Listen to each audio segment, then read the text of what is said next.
اپنے دوست، رشتہ دار، کلیگز، نیبر، ملنے جلنے والے لوگوں کے ناموں کی ایک فہرست بنائی اور اپنے 5 لوگوں کو آپ نے جوائن کر لیا. ٹھیک ہے. اب اگلے مہینے وہ 5 جو ہے یہی چیز آپ ان کو کاپی کرتے ہیں کہ جی آپ نے بھی سیم یہی کام کرنا ہے.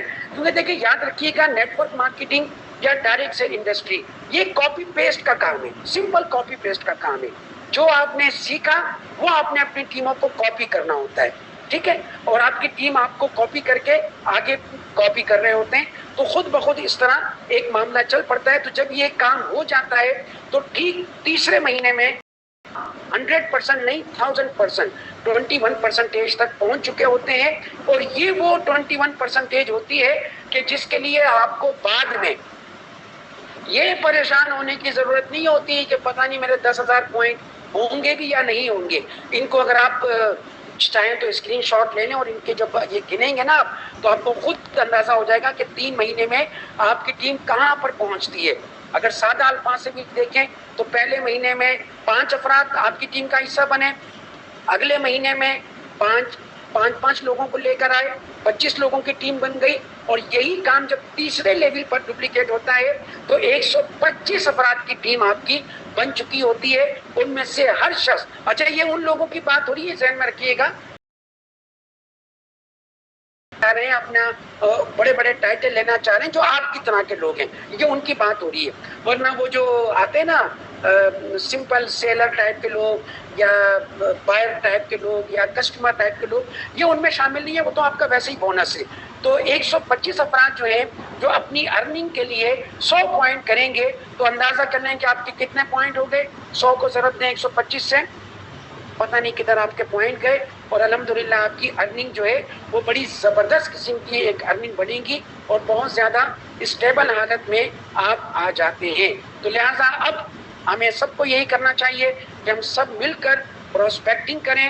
اور جب ہم پروسپیکٹنگ کریں گے تو خود بخود انشاءاللہ تعالی اللہ تعالیٰ کی طرف سے بھی ہمیں مدد ملے گی.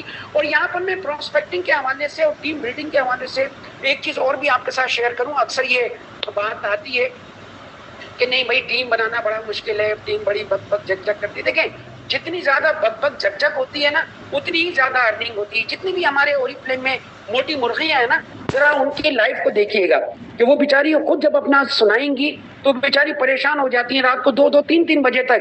کبھی اس کی کال آ رہی ہے، کبھی اس کی کال آ رہی ہے، کبھی اس کا میسج، کبھی اس کا میسج، اس کا یہ مسئلہ. تو یہی تو ہمارے اس بزنس کا حسن ہے، خوبصورتی ہے. تو لہٰذا یہ تو بات ذہن میں رکھیں کہ اگر آپ کو زیادہ ارننگ چاہیے تو زیادہ بک بک جھک جھک سننے کے بھی آپ کو عادی ہونا پڑے گا. ایک چیز. دوسری چیز یہ ہے کہ آپ لوگ اس بات سے اتفاق کریں یا نہ کریں، یہ آپ کی اپنی مرضی ہے. لیکن بہرحال میرا یہ عقیدہ ہے، نظریہ یہ ہے کہ جب بہت سارے لوگ ہمارے ساتھ شامل ہوتے ہیں نا تو پتہ نہیں اللہ تعالیٰ کس کے صدقے میں ہمیں عطا کر رہا ہوتا ہے.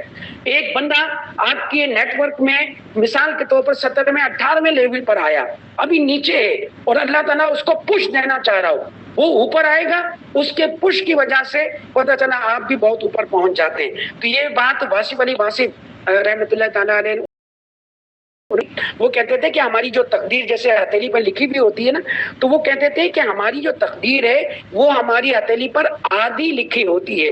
آدھی تقدیر اس شخص کے ہاتھ میں لکھی ہوتی ہے کہ جس سے ہم ہاتھ ملاتے ہیں. اب ہاتھ ملانے کا مطلب صرف یہی نہیں ہوتا کہ ہم زبردستی پکڑ پکڑ کر ہر ایک سے ہاتھ ہی ملاتے رہیں. مفہوم اس کا یہی کہ جب ہم کسی سے ملتے ہیں تو جتنے زیادہ لوگوں سے ہم ملتے ہیں اتنی ہی زیادہ ہمارے پاس جو ہے اپرچونٹیز کا مواقع بڑھتے چلے جاتے ہیں، کامیابی کے مواقع بڑھتے چلے جاتے ہیں. وہ ایک بات کہی جاتی ہے کہ جتنی زیادہ کثرت سے لوگوں سے آپ ملتے ہیں اتنی ہی زیادہ آپ کی کامیابی کے چانسز بڑھتے چلے جاتے ہیں. تو مجھے امید ہوا ہوں گا شروع میں تھوڑا سا نیٹ ورک کی وجہ سے تھوڑی سی مطلب ڈسٹربنس آئی، جس کے لیے انتہا سے زیادہ معذرت خواہ ہیں. اب اگر کسی کے ذہن میں کوئی سوال ہے تو 2 3 منٹ کے اندر کر لیتے ہیں، چونکہ صرف 2 منٹ رہ گئے 5 بجنے میں، تو ہمارا ٹائم مکمل ہو چکا ہے.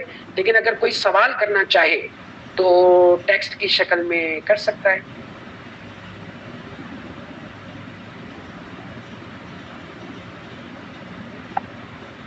جی کسی کا کوئی سوال؟